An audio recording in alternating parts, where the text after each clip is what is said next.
So it is my absolute pleasure to introduce first the director, Francis Lawrence.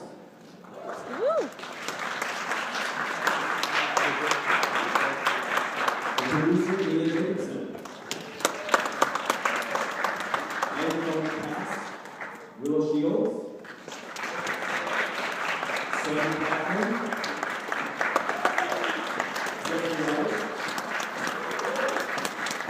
Julian Moore.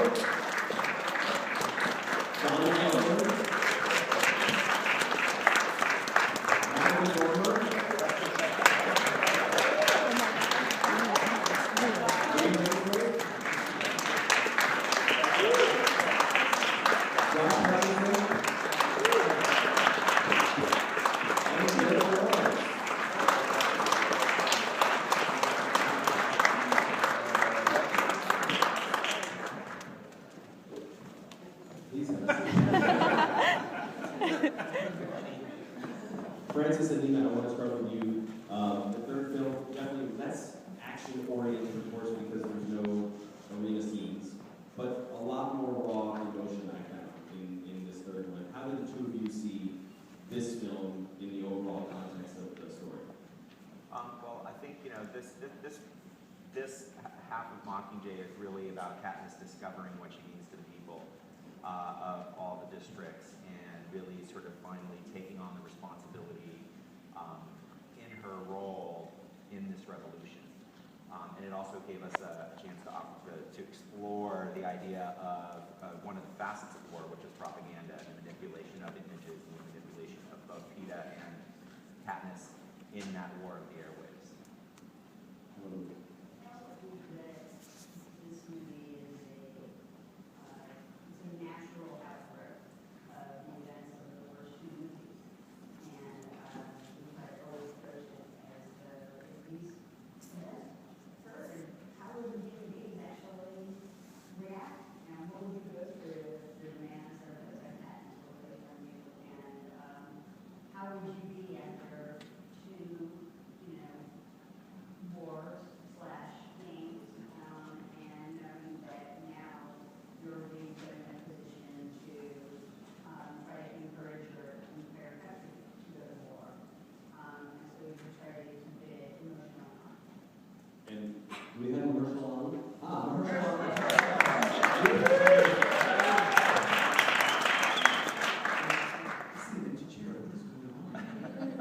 You mentioned the propaganda, and that is one of the interesting things, these propaganda propos, the films that are produced, that your character produces. But Jennifer, what you're asked to do is be a bad actress in the first propos. I didn't realize we were talking about.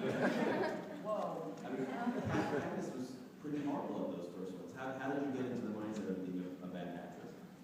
I did, thank you. I didn't know. It's odd even just to act like you're acting in a movie, which I've never done before. And to act badly, but make it like, I mean, I don't know. I got nervous about that too. But then, like the night terrors, you just showed up and Francis forced me to do it. And, we just did it. It's easy.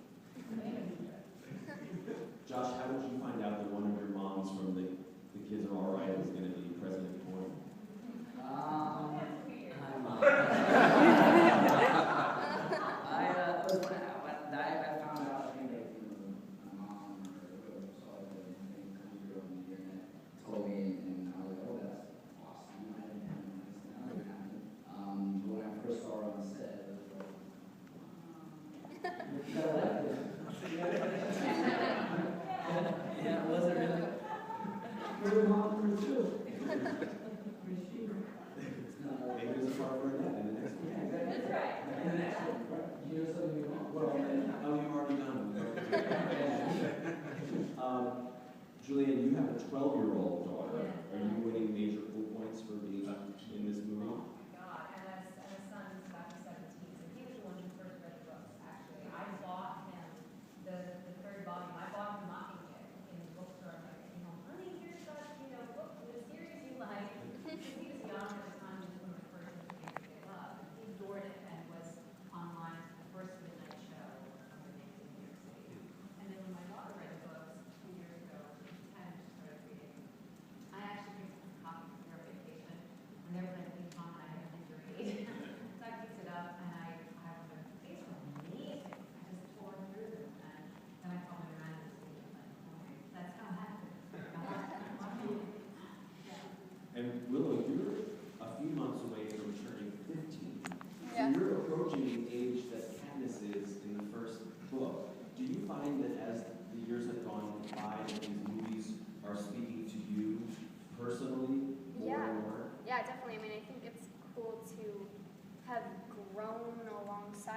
character because I feel like as Prim has grown up, she's gotten stronger, like more like Katniss, and I feel like I've gotten stronger as a person too. So like to grow alongside my character is really fun, and I think that I think Prim is kind of following Katniss's footsteps, just in a little bit of a different way.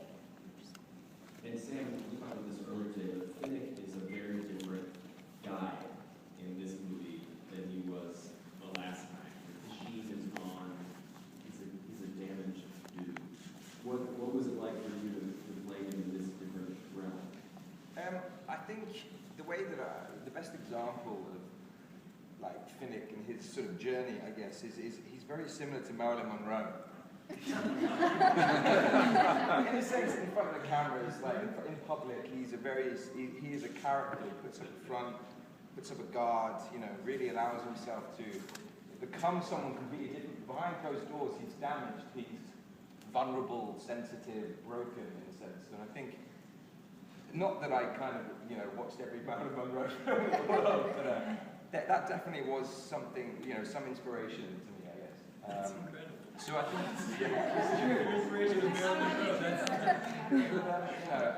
I think it did really inform me as to like what he would be like, and I guess this time around, it is a very, very different approach to a character, but it's nice to be able to have the opportunity to show both sides of the coin, coin, president. So he lives his life like a candle. Donald, there's one great line that you have at a very pivotal moment, and it's so succinct, and you're just ruminating, and you say, referring to Katniss and what she's up to, moves and counter moves. In a way, I think that one line sums up the entire relationship between the two of you. What do you enjoy about the dynamic of playing it? Well, I mean, that's a chess game. Certainly, with Katniss, she's not actually playing chess, but she's making moves, and I'm playing chess with her. But it certainly doesn't define their relationship. It defines the activity of their relationship. But their relationship is one of someone who, at the end of his life, was made aware of a particular kind of genius, in the sense that Joan of Arc, or Jesus Christ, or whomever, Shaw, or his predecessor, Joan. And to have this very difficult to let it go. I mean, he has to destroy it, and he will. But it's very difficult. What questions for you? I don't know. Hi, Maria Salas. Hi, Maria Salas.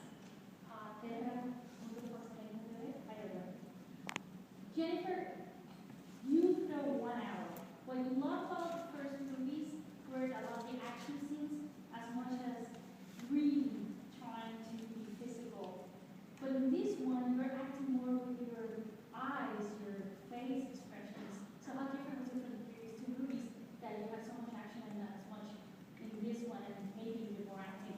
¿Cómo fue hacer esta película en la cual en tus dos primeras cintas de los Juegos del Hambre tienes muchas escenas de acción y en esta te limitas a tener más expresiones faciales, muchas menos secuencias de batalla? Please answer this. What was that last one? Yeah, there was a lot less action in these movies. And, she was in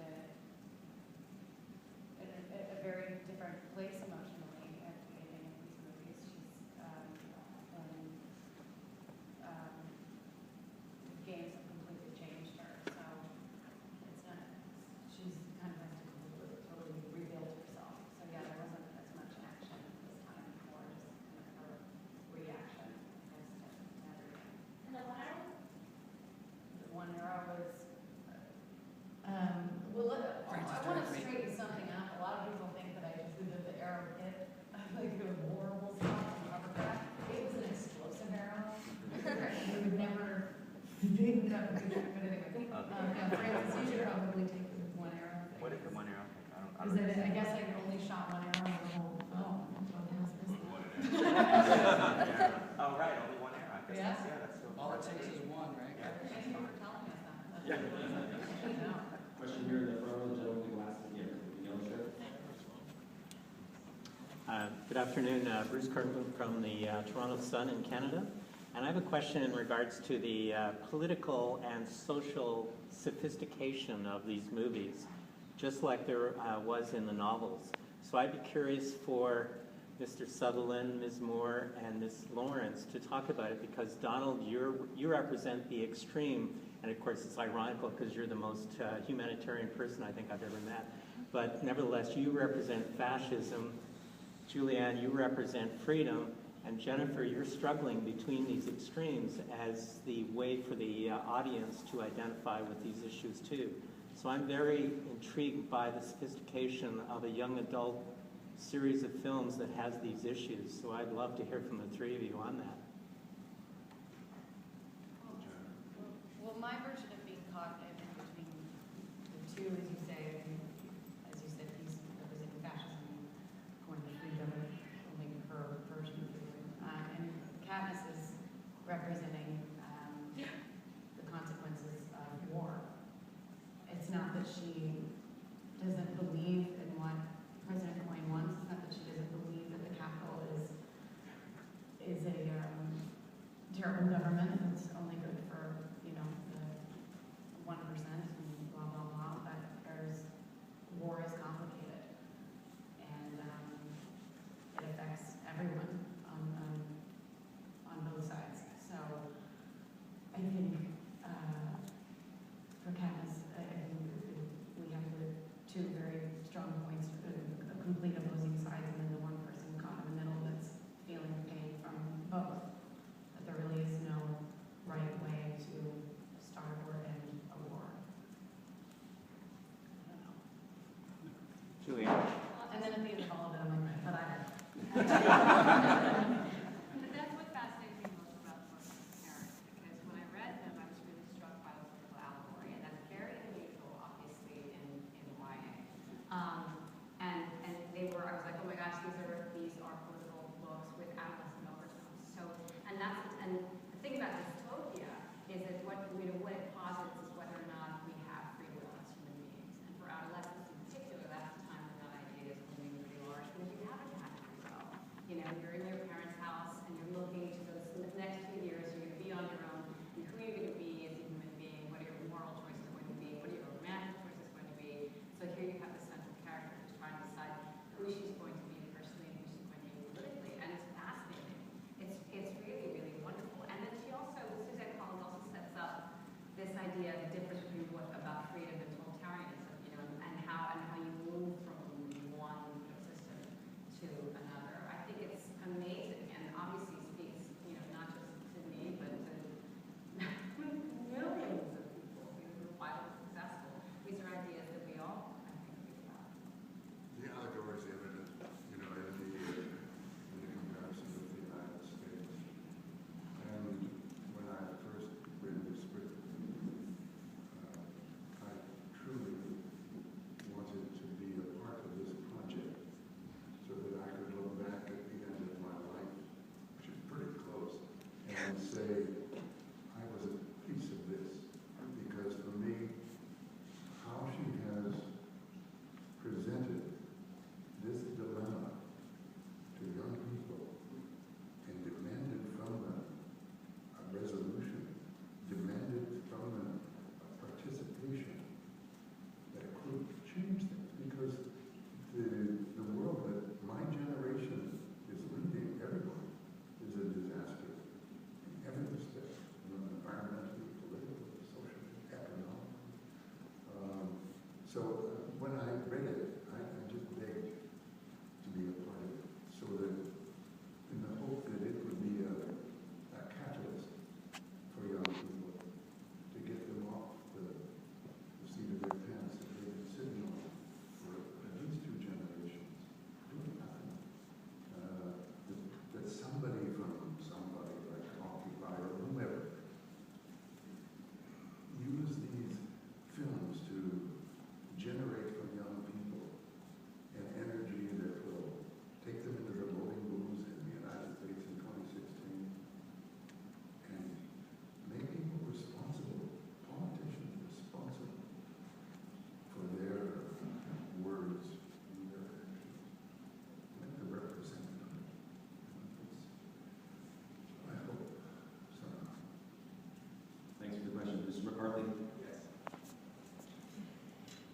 by the way, I agree with Josh and you, that was unbelievable. I'm sorry if that was such a goofy question, but I had all these serious questions written down, and I saw you on a panel last night make a reference to how awkward the kissing scenes were in the film, because they said you would chew garlic and onion before the kiss. I don't know if there's any truth behind that.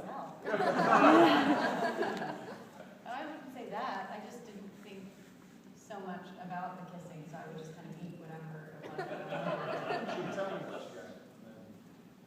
I think that the onions you're referring to was just, I just had a sandwich with mustard and raw onion. Well, no, she'd say it, just like, I didn't brush my teeth. Fair warning. Serious question for you real quick. I love the line that Julianne Moore says in the movie, says there's no progress without compromise. And I thought that was, yeah, there's no progress without compromise. I think it's a brilliant line. I'm wondering for you as actors in this business, how does that apply to you as an actor and taking on movies and having compromises in your own lives? I think it's there's no, not even progress in losing your life without compromise. I think everything you do is some sort of compromise. Well, I mean, I think that for us personally, there's a fairly large sacrifice or compromise that happens with probably the tension or with a loss of anonymity when you go somewhere. But I don't know,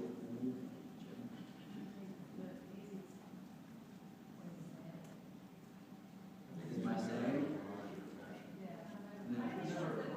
What did you It's a political statement that she's making. You know this, it's like, you know, point is moving from idealism to practicality. So I think it's political rhetoric, actually, say that there's no progress without compromise. She's saying we are going to compromise, which is maybe a dangerous thing to say. Yeah, I feel like I compromises have made sacrifices and had really amazing blessings, wonderful films and movies, but I don't really feel like I've traded something and gotten another.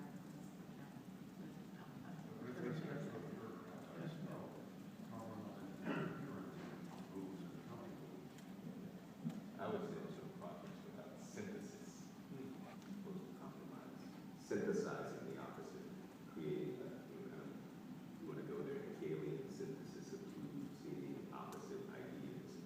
That's one thing that I think is needed today, that would be overcome by fundamentalism of all stripes, whether it's political, cultural, religious, and there's this lack of desire for synthesizing the other and the other spectrum. So like just that slightly unsafe, the progress without synthesis. That's me. Question here in the front row, the gentleman with the hat, and let's also give it one over here to the county treasurer.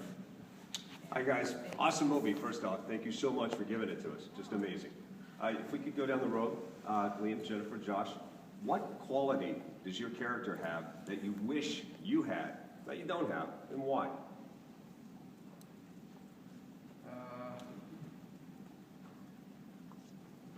He's a pretty bright guy. I consider myself bright in some ways, but I think he acts impulsively and instinctively a lot.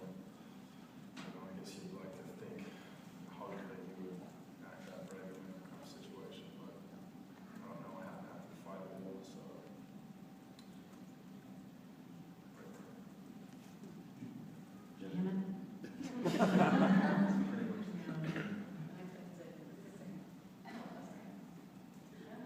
That was a